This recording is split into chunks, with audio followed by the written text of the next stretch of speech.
this is Phantasy Star 3.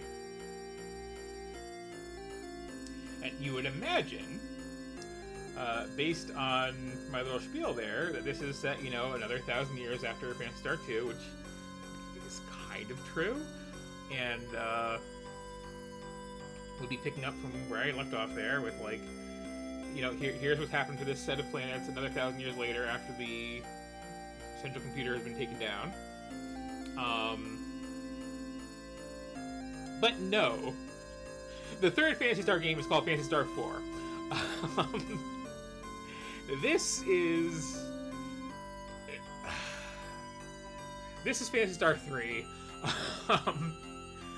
And this game doesn't count. And, like, usually when somebody says that, they just mean, like, I hate this game, it made all the wrong decisions, I just personally disavow it from my headcanon of the series. That's not what I'm saying with this. I like this game fine. But this game doesn't count. The, like, main creative staff of the rest of the series was not really involved in this in any way. It was just kind of like, let's let the new kid, like, try directing an RPG, and we'll say it's in this series. And it kind of tries to tie in plot-wise. I'll probably ramble about why in a bit. But it really just doesn't fit, and doesn't, like, connect thematically, or really do anything. It's off in its own corner, doing its own thing. And it has its own backstory for what happened 1,000 years before it was set, which is this, like, big, fantasy battle between these two kingdoms, and, like, no, if you're setting this 1,000 years after Phantasy Star 2, that's not what was going on. What was going on was, a bunch of government people dealing with, like, a bad robot. There were no clashing knights with swords at all. What the hell are you talking about?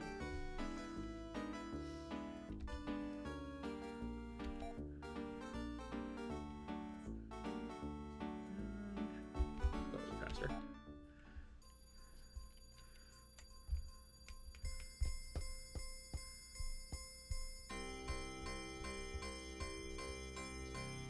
Part of that intro, I think, just doubled over here. Sorry about that. I'm just kind of rambling.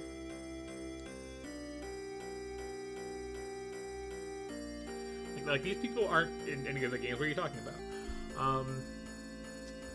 So that's one strike against this game, is, like, it's not really part of the Phantasy Star trilogy. It's just this side thing that awkwardly took the name 3. It's also one of the easiest RPGs I've ever played. Like I said, the 2 is kind of grindy. This really isn't. This, you just kind of go. Like, everyone has healing spells, and, like, way more MP than you're ever going to spend. There are almost no boss fights. When they are there, they're, like, barely harder than, like, regular enemies you're fighting. And I may or may not get a chance to show it off, but it does have very nice portrait art.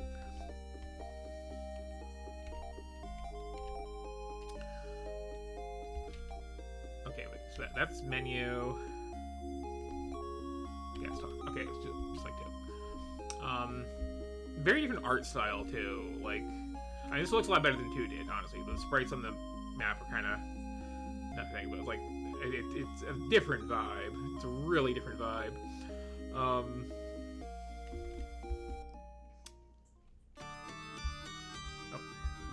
What is going on here? You have this music. Of course you're not. Okay, makes sense. Walk a little slow. You have very shiny hair. Yeah, the other, like, big flaw with this one is the subtitle of this is Generations of Doom, and there is a big gimmick attached to that.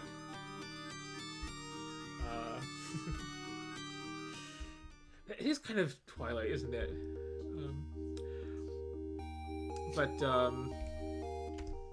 Yeah, so the gimmick is... Oh, okay, now I can talk about it. Yeah. You don't die in this game. You lose the will to fight. And at first I figured that was just like one of those euphemisms, like, you know, saying people like swooned or fainted in other games. Here it's weirdly literal, where if somebody is at 0 HP, you can bring up the menu screen and have that person with 0 HP, like, cast the revive spell on themselves. It's not that they're dead, they just don't want to fight anymore. Otherwise they're still, you know, able to do stuff, which contributes to being really easy. I guess I have no money, so there's no reason to be actually going into these places. I can just go advance the plot. Oh, I did want to show off this if I can. This is just like a weird thing mechanically.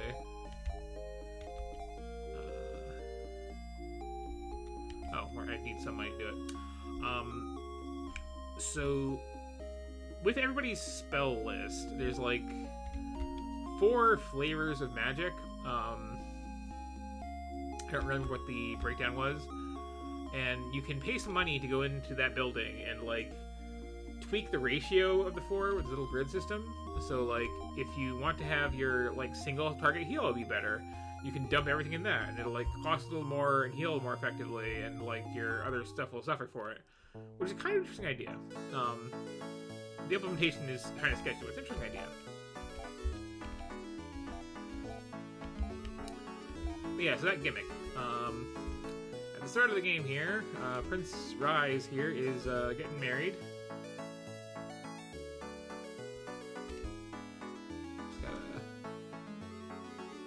Find my fiance here.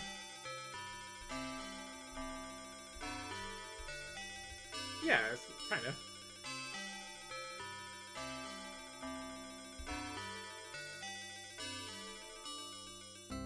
This is not a conversation. It's cool that you're gonna marry me. Somebody will figure out what my deal even is.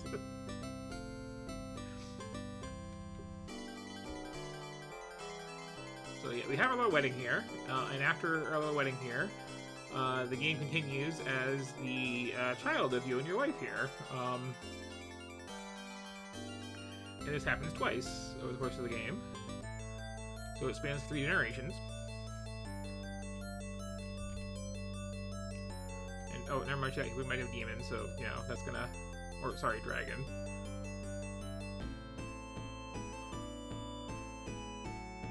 This plot also has, like, no patience.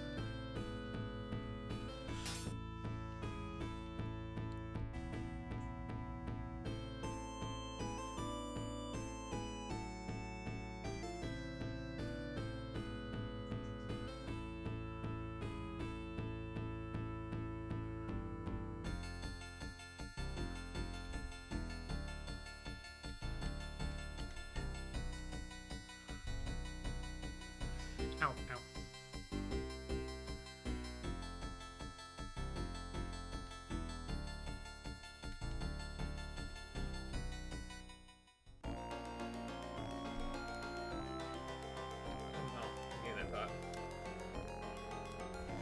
So a kind of famous thing in this game is at this point right here, I have no money. I do start with, you know, some gear though. And there's a weird little, I guess you'd call it an Easter egg, where I can't leave town and have no money. But I could strip off all my starting gear here and go sell it, and then I would have money. And I could spend that money to get the warp back to town item. And then, right here, trapped in this jail cell, instead of doing what the plot actually says to do, I could just use that, and ha ha ha, I broke out of jail and back in town. And if you do that, you go talk to the king. Okay, this is awkward. Like, good for you for escaping, I guess, but the plot doesn't work now. So just restart. Which I thought was kind of a cute little thing to throw in there. Because I mean, it's very, very easy to just like, you know, not give you starting armor to sell and solve the problem that way that they were clearly aware of. But instead, yeah, here I am, tossed into a jail cell with some treasure chests with some stuff in it, and some money.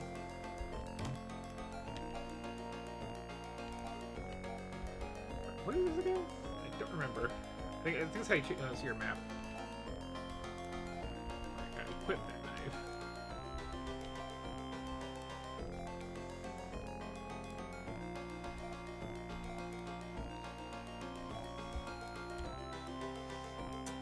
So just, you know, human here in the jail cell where we also, like, you know, leave our spare cutlery and cash and map. But, oh hey, who's this?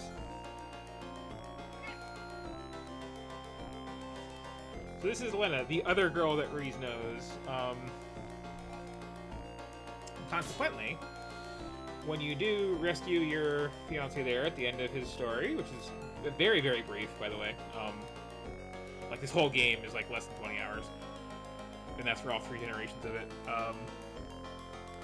Yeah, you rescue her, and then you get a choice. It's like, okay, so do you want to get married to this woman with amnesia that, like, you had no clue what her deal was at all? And, you know, it turns out that, like, oh, she wasn't so much kidnapped just then, it's just that she's from the other country in the world, and they you know, found her and took her home, so that's a little awkward. Or do you want to marry this, you know, girl that, like, was nice and broke out of prison? And from there, sorry, I'm gonna start my cat a little bit. The plot branches pretty significantly the first time, because either, you know, you marry the local girl here and stay in your hometown and raise your kids there, who inherit her brown hair, or your son. You just have the one. Or, you know, you, like, do the diplomacy thing and, like, okay, yeah, I know we're from, like, ancestrally feuding countries, but, like, I said I was gonna marry her, I'm gonna marry her. And you move to Lane Town and have your light blue-haired kid becomes the protagonist. And then the plot of the second generation is that war, like, reignites. So either you're in this, you know, wizard land dealing with it, or you're in relatively high-tech land dealing with it. And it's pretty dynamic difference. Unfortunately, then you get to the third generation, where again you have a choice of 2 people to marry. And that time around, you just kind of do whatever stuff you didn't do in the second generation from the other side. And you end up with basically the same party at the end, no matter what. And the plot kind of goes the same way. So they kind of squandered their branching plot gimmick. The only real difference ends up being what order you do, like, the back half of the dungeons in. And your specific party composition is, like, it's you're always playing as, you know, Reese's grandson and your 2 robot friends you pick up pretty early on in this, and this girl named I forgot, who is, like, this one particular guy's daughter. And then this third slot is this, like, ancient queen Leia there that's mentioned in the backstory, who is, like, frozen and wakes back up. Unless you go to the branch of the story where you wake her up early and she's one of the options to marry, and then that person, the couple, just has 2 kids. Okay,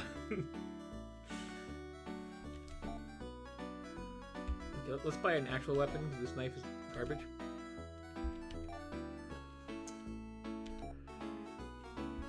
But yeah, it was very disappointing to me, because, like, the whole selling point of the game is this, like, branching narrative. Then they just really half-assed it. But anyway, I got a kidnapped fiance, and I got a sword, and I'm gonna go out and, I don't know, stab some nerds.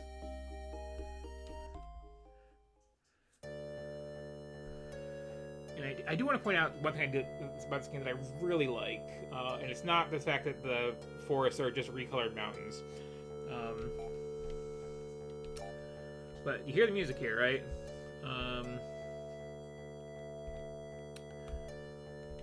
You know, there's a big wall at the edge of the world, which is kind of weird. And if I use that monitor there, It is, in fact, a circular thing. And there's other parts of the world that are also in circular things. And you think this being a Phantasy Star game that there'd be like, you know, you get a spaceship and you get to them that way, but no. No, you walk through a cave. Oh, this music. Yeah, this is the thing. So like, Phantasy Star 2, we do have this, just like, program your people and then just go. We have more of a background, got like clouds. The music changes based on how the fight's going.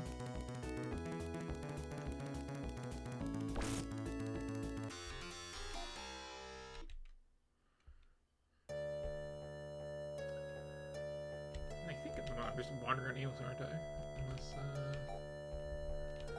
there's some destinations down here. Yeah, kinda.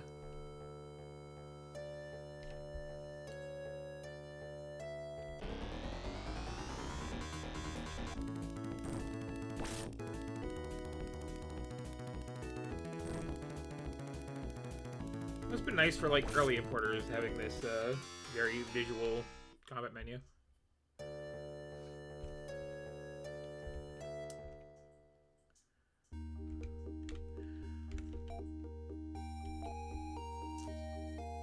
But yeah. So the world is a little suspicious like that with these circular areas linked by caves, and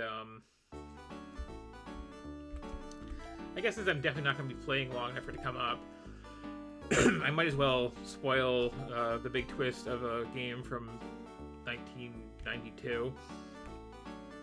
That's kind of also spoiled by the cover art for the game. The tenuous connection this has is, I mentioned in Phantasy Star 2, at one point the planet that, you know, everybody was initially living on gets destroyed because a computer took a swing at you and missed. And the secret plot of this game is like, oh, okay, that happened, but there were like a bunch of like colony ships that evacuated that are just these like these like 7 biodomes connected by tunnels, and surprise, that's the setting here, is one of those. Which is a little off because like it was kind of a sudden accident. I don't know why they were have that planned ready to go. And yeah, they're called chirpers here in Rappies and online.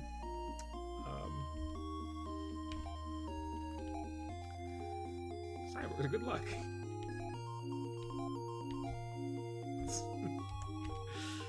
It's a hell of an only thing to say you have there.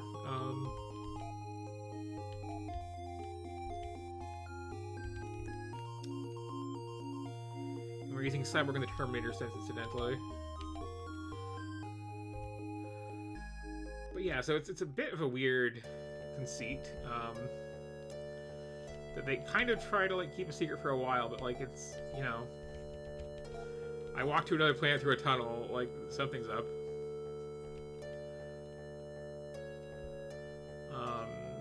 What was I saying?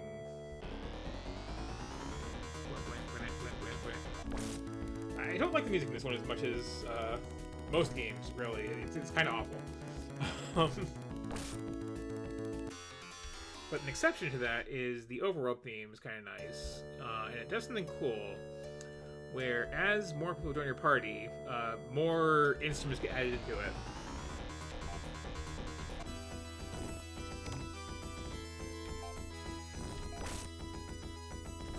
So being poisoned seems bad, but I seem to recall in this game, all it does is you can't be healed until you get unpoisoned.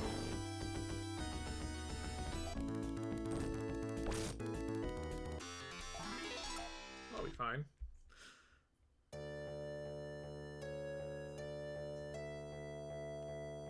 Probably shouldn't wander this far away down though. Yeah, I'd like to play this at least long enough to get one more party member so you can hear the music like get more elaborate. And you eventually have a party of 5 characters, so there's like all these little like extra flourishes and, you know. To the side.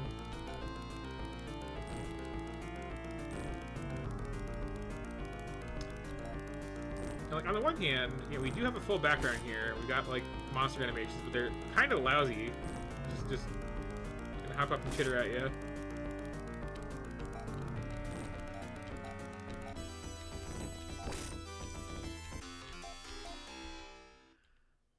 Okay, probably limp back now. Unless I have, no, I got nothing. Okay, yeah.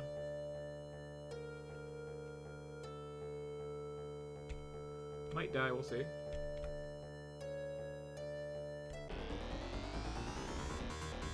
Oh. Oh.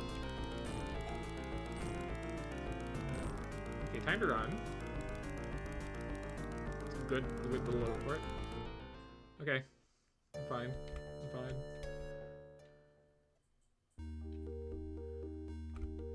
It's all good.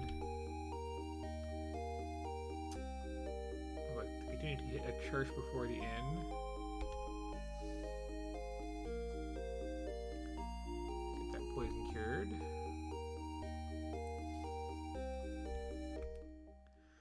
So yeah, it's a, all the music is such a lot. It's very, very obtrusive themes. That's just for Will to Live. Okay, so I think I'm gonna go to the inn that'll cure poison.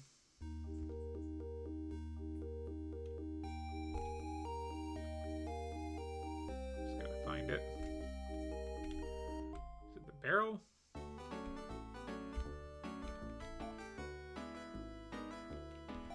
No. Should buy some of that stuff though at some point.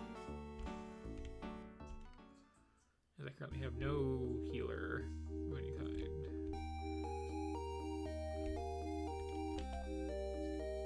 Okay, so by process of elimination. Also, only 2 save slots, which is annoying. Because there's like, you know... Oh, no, I do have to fix that poison first. Oh, okay. Way to basically rob me. How dare you? It's rare for it to work like that. Yeah, I'd like an antidote, please.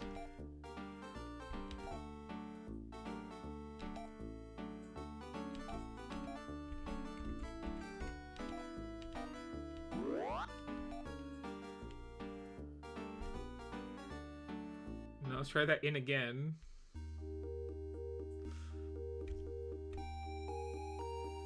I see the scam you're running here. I mean, it's dirt cheap, so it's fine. But you can use those 2 save slots to, like, keep a save right before the first marriage choice. Keep a save right before the second marriage choice. Go without saving, which isn't that hard to do because it's a very easy game. And very short game, and then just like see that whole branch out, go back to your second save slot, see the whole branch out, go back to your first save slot, and then see the other 2. But like, there's not a lot of reason to. It doesn't actually differ that much in the endings. The real difference is like, well, their hair color in the last generation, your name changed based on you know, who your parents are. Specifically who your mother is, really. And your spell selection changes.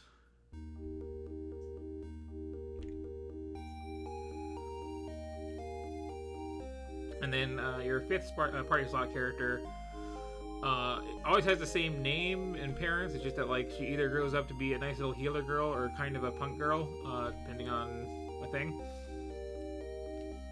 And she, accordingly, also has different spell selections. But that's about it. Could I perhaps get some stuff like this?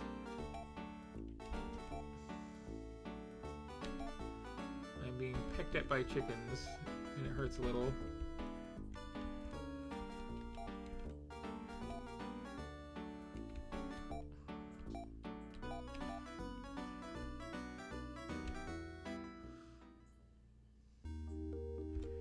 Wander around and find myself a cyborg for luck.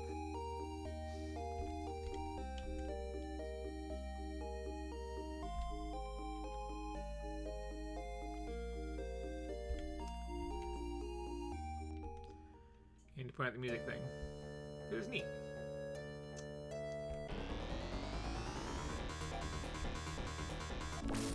That initial battle music was awful.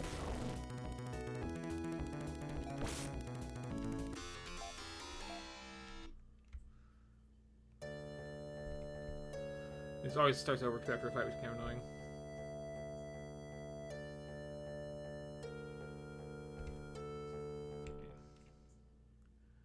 Our third town in like as many screens. I just like you move a little slow in towns, we're a bit too zoomed in. This is a very like RPG Maker town, you know?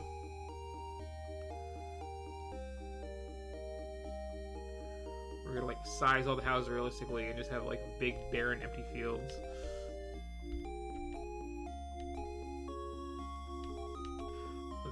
Oh, right. That's our plot logic at the moment. Is we gotta take a boat to get across the ocean to like pursue our fiance there, but the suspicious old ship captain wants a robot on board, or else he doesn't feel right. So gotta find a robot. Which, you know, I guess can't fault logic. I've seen Star Trek. Data solves so many problems.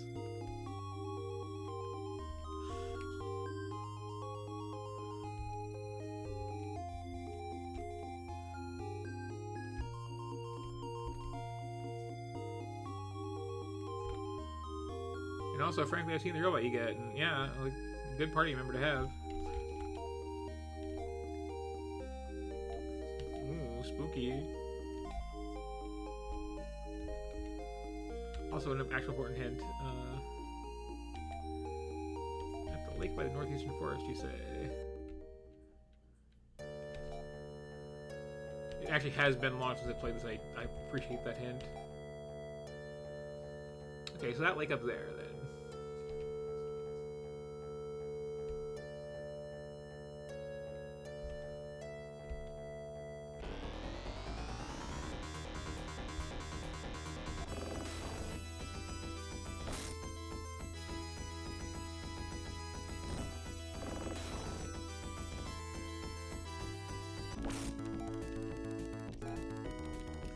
I should have set the message to be higher.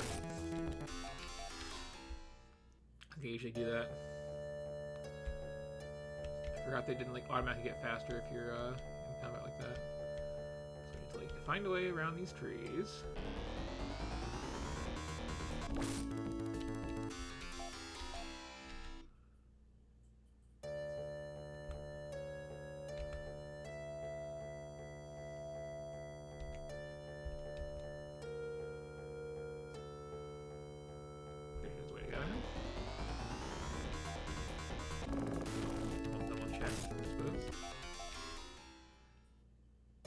Not a lot of resolution on that map that you start with.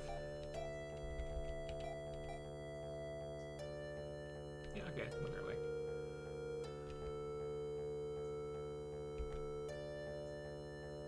So here is this spooky one by the lake, doesn't blink. Well, I clearly have to confront as being maybe the witch who like summoned the dragon to kidnap my fiance. That's definitely what's going on here.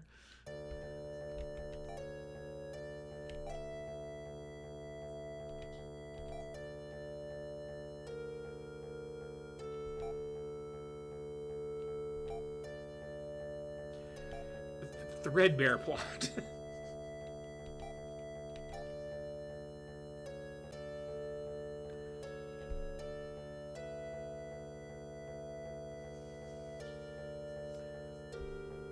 We now have more some like chords going with the theme, and it just gets like slowly more and more complicated as you get more party members up to the full 5, which is neat. And I wish more games do that sort of thing. It's kind of cool.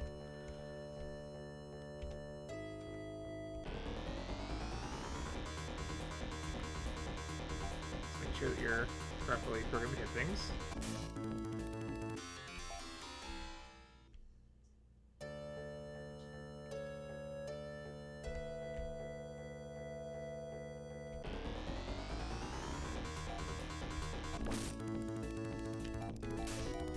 Well, this isn't set around the same time as Phantasy Star 2. Like, the fashion trends, you know, in the real world for science fiction are the same. So we're gonna put our anything female in a like unitard with like big long white gloves and go-go boots, and have, you know, the girls party at the start to have like claws in each hand to fight with, because it worked in 2. And I guess it worked in 1.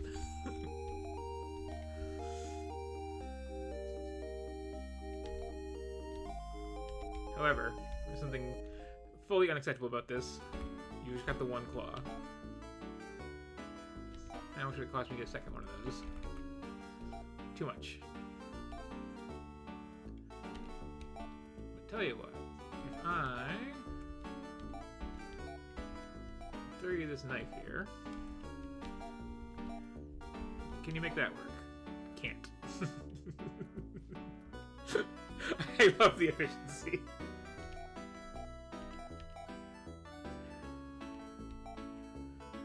Well, I go with my sword, so,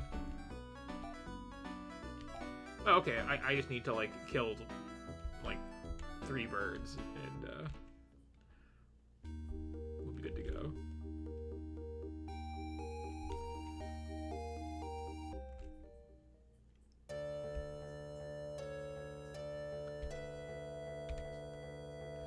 Everybody has such shiny hair.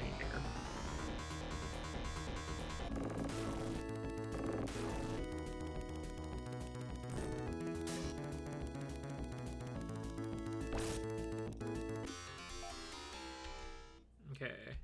And a little bit more to save after. Just in case.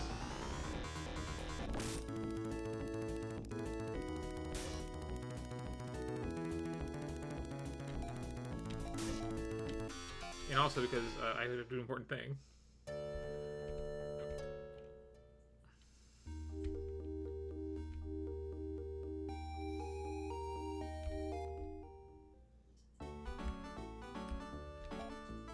Oh, good sir. Please put some claws in the hand of my robot friend.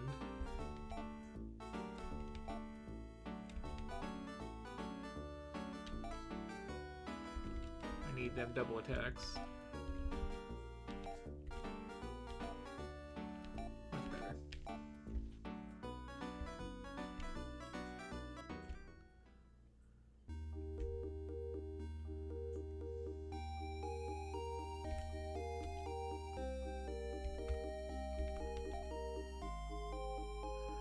Oh, I see. You're jacking the prices up on me, huh?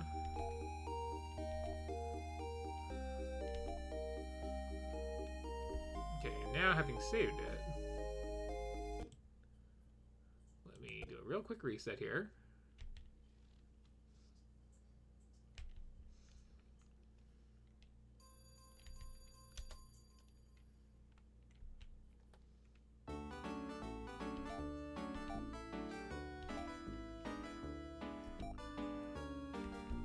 And just do this real quick.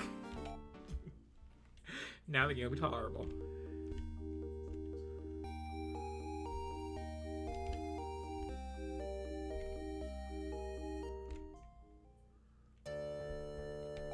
Alright, after I actually talk to the guy who owns the boat.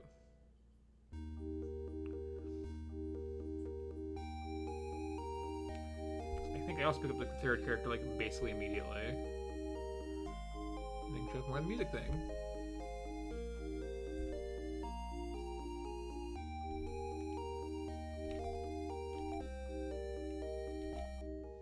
Yep, okay.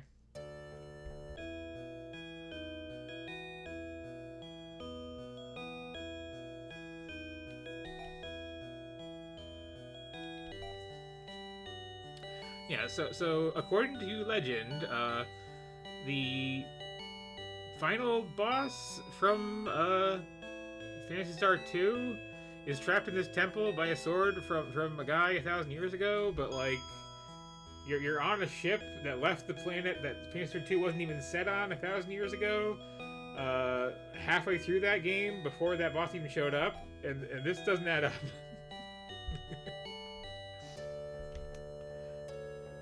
And then, like, the best equipment in this game is all the Ney equipment, which is named after the cat girl that none of these people met. So that's a little confusing, too. And like I said, this game just doesn't count, and, you know, that's fine. That's what all the Phantasy Star games do. Or the Final Fantasy games, rather.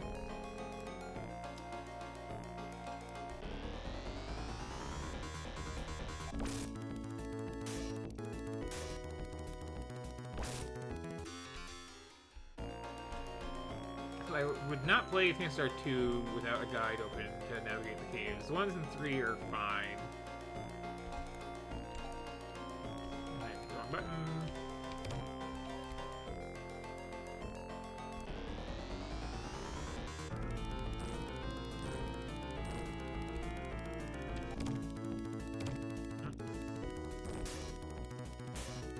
Well, that's the damper on things. I didn't probably buy any antidotes. Unless... okay, it's fine.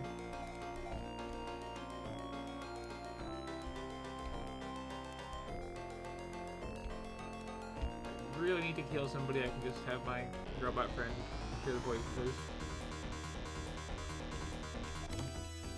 So this is part of why I want to keep playing this a little bit longer too, is like, monster design in this game is kind of weird. Like, what the hell am I fighting right here?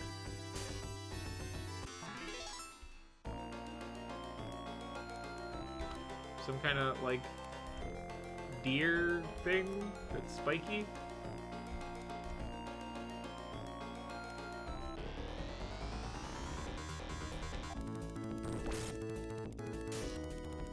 There's, like, no impact to the attacks at all.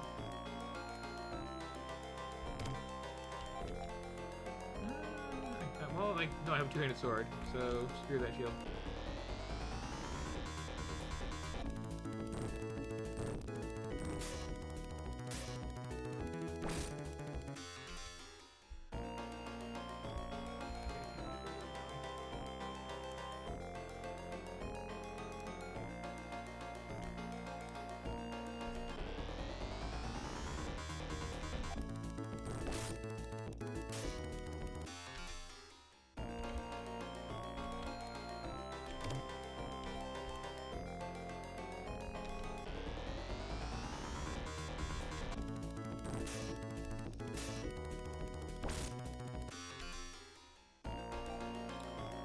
Curious what our max HP situation is right now. Okay. I am really that hurt.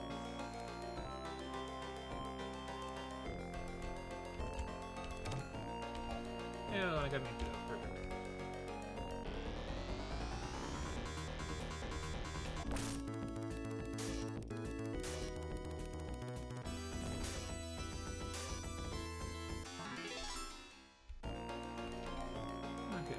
Celebrate that level up by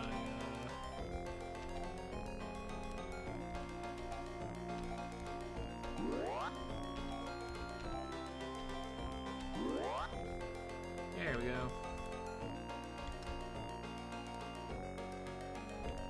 So I should have just like hugged the left wall through this whole cave.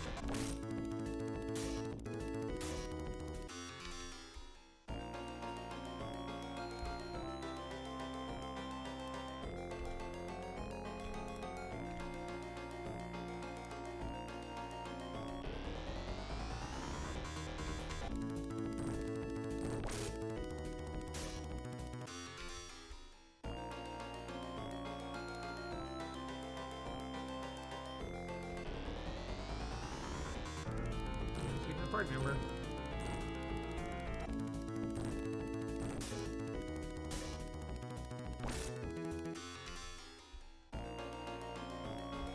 Or do I?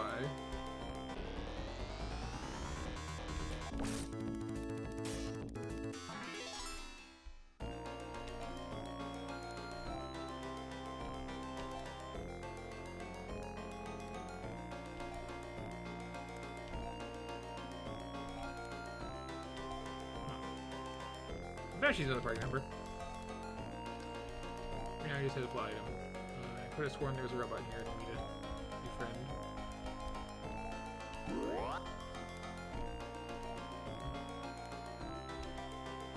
It's easier to lose it. I'm not like playing this long term.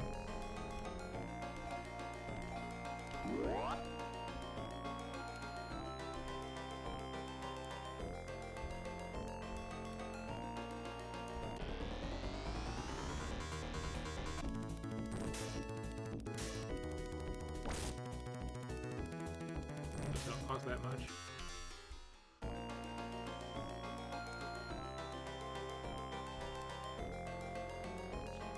As long as I don't get poisoned again, in case I have to spend a little, like, you know, 20 bucks in town.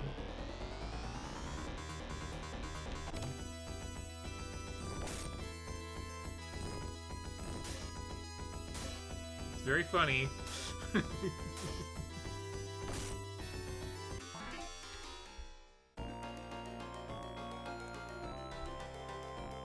think there's actually anything new in here. I could just warp out. I do want to get the third character though, because like, again, story time.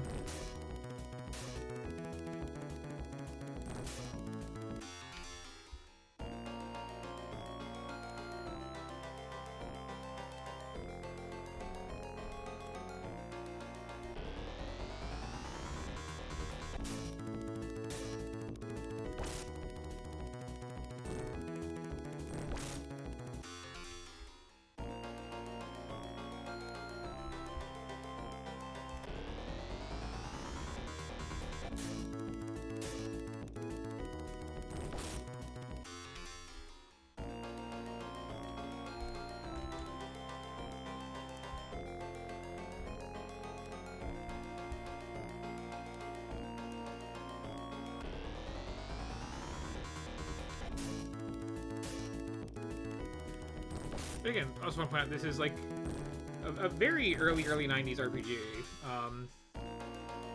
I have spent 0 time grinding. I don't have anywhere near like the best equipment I can, and it does not matter because like things don't really hurt at all, and there's no real bosses. I think there's literally one boss at the end of every generation. So 3 total in the whole game. Might be more like 5, but it's kind of nothing. Anyway, we got what we came for here. Oh no.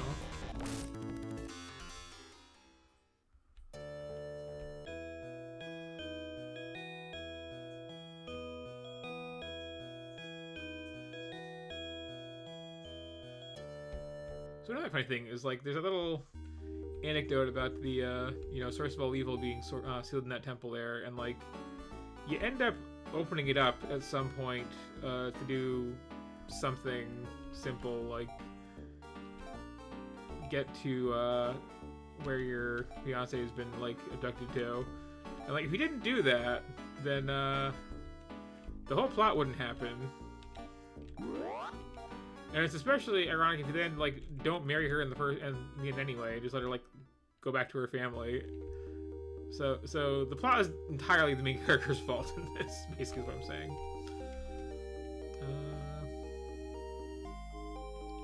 I guess I'm gonna hit the inn real quick and then see if I can remember where I'm going to go next to the sapphire. And I'm sure I can figure it out quickly too, because like if I go back outside here.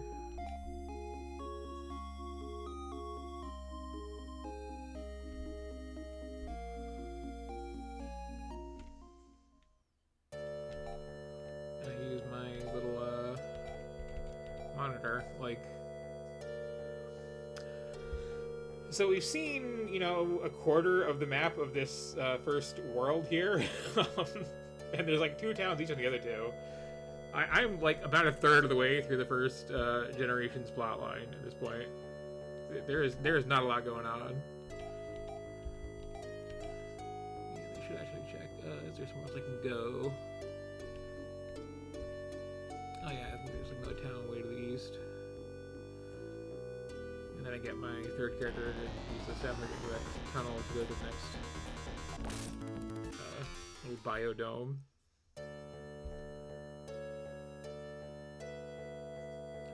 is worth seeing, I suppose.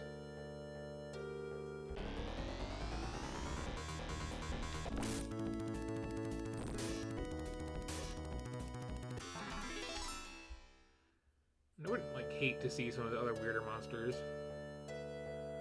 I swear, at one point you fight like a cyborg cornflake.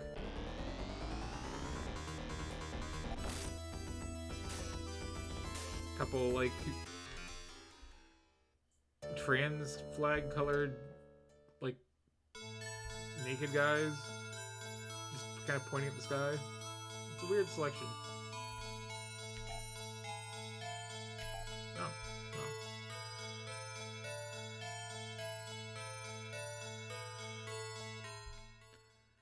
Okay, so we've seen the racist temple.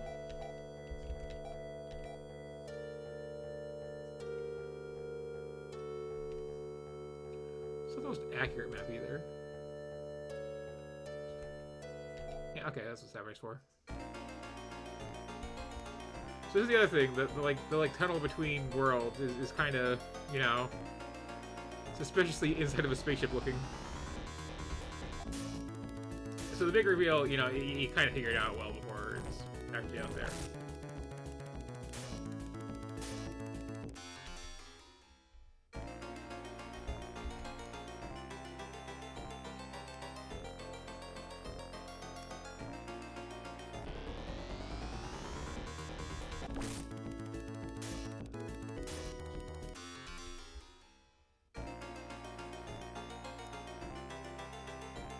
It really is basically just a tunnel, too. Like, some slight amaziness to it, but...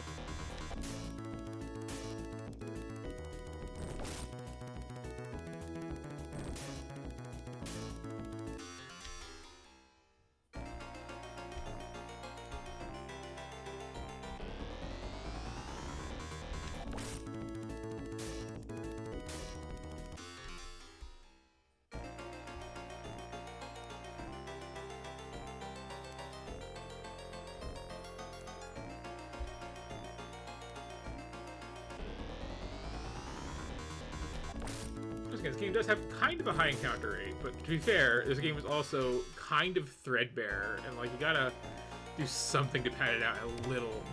Like...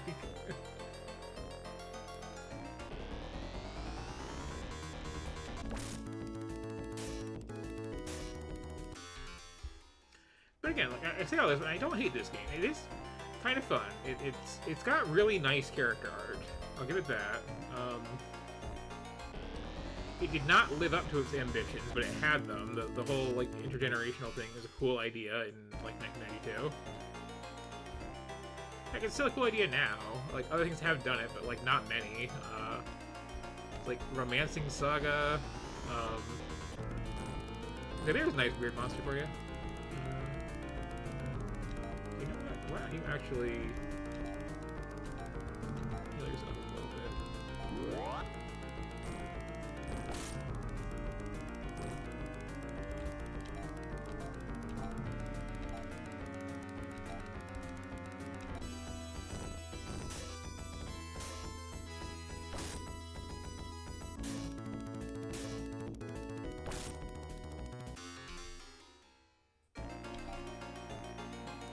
Poison rounds.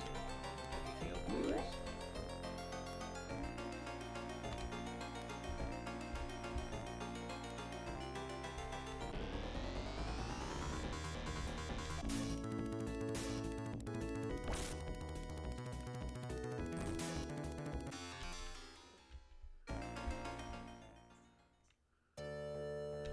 And here we are on another world, I guess, kind of technically.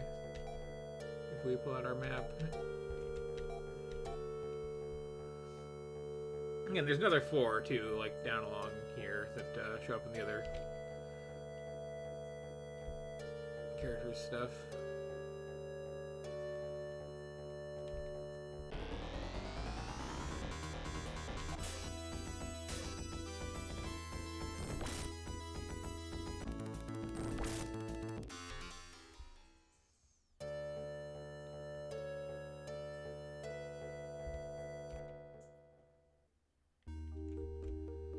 Give me another robot, please.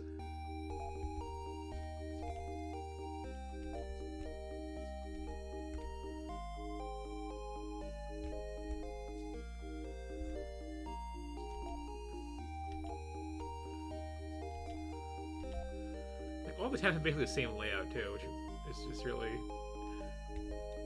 kind of disappointing because it's not a good layout to begin with. Like it's very just drab and padded.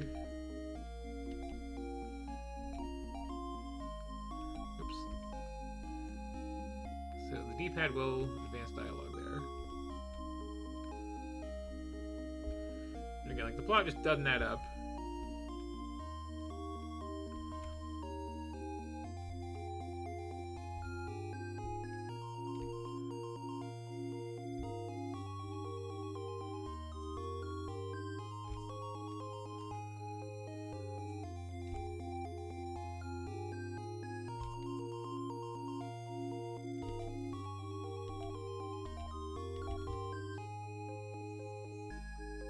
Probably buy new gear at some point. I'm gonna keep playing this.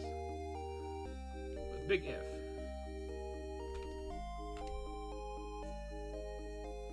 I really just want that second robot.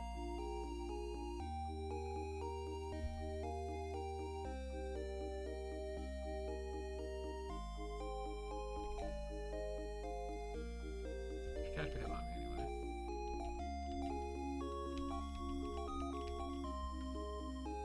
Enough to probably get some better gear. Okay.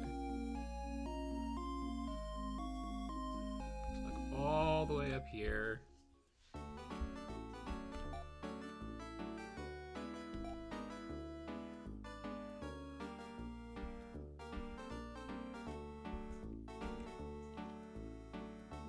Let's get some hunting armor.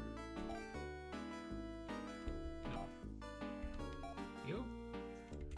No. Well, screw that then.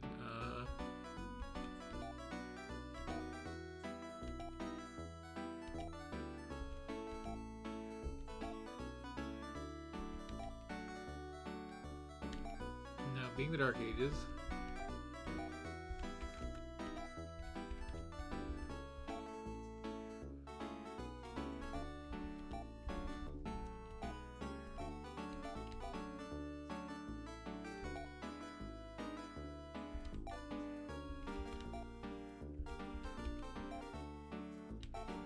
Give me $7 for my clothes, please.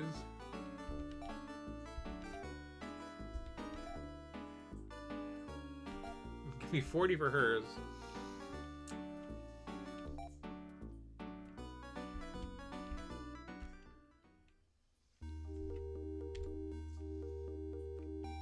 Just price check some weapons, I guess.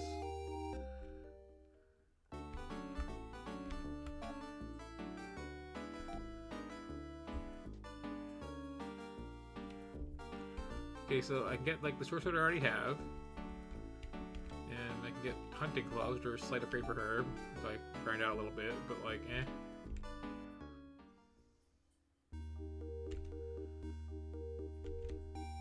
Things are still dropping just fine.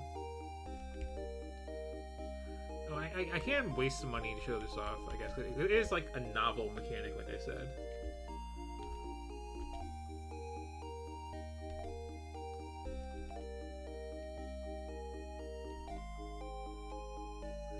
So yeah, her healing spells here. I could like adjust that slightly so that her, you know, like low MP small heal is a bit better, and revive spell is a bit better. At the cost of, I think, antidote costing more? Something like that? It's a weird system that don't even bother properly explain. And it's like by spell type too, so it's not even like I can specialize in healing spells. It's like I can specialize my healing spells towards this particular healing spell, which is weird. And they're on that grid too, so like, you know, you can put everything into one spell, or you can like pick two that happen to be adjacent to boost. You want, you know, antidote and small heal, screw you. Speaking of which, these are actually a pretty sound investment.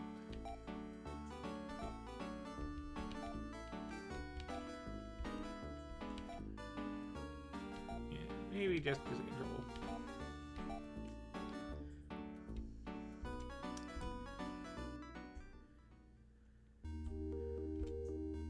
somewhere on this giant map, this is an NPC who will give me an actual useful hint. Pretty sure. So hopefully, where to get that third party member.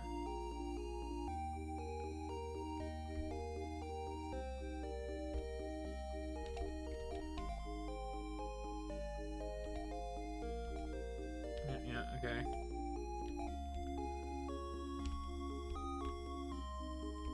Here's a house with nothing in it. Like, always have a second floor. I can't think if there's ever a point in the entire game where there's a reason to go to the second floor of anybody's house. It's a game that feels very unfinished in a lot of ways like that.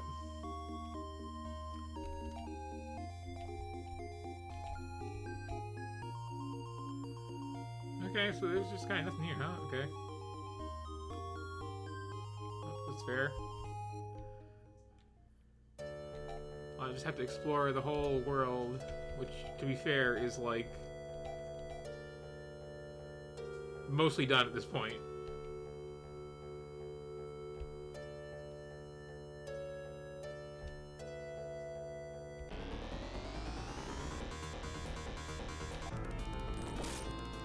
Oh, I didn't save it, did I? I'm trying to go save it.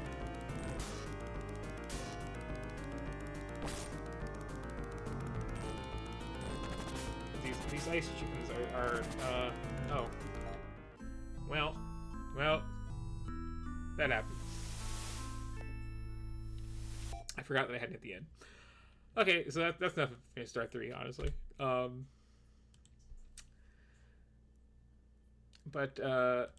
Yeah. The third character is also a robot, and like the one lasting legacy is there is a robot in 4 that is like the same model, so it's not actually the same character, but they look exactly the same, and that's like their one little hat tip to this odd little experiment.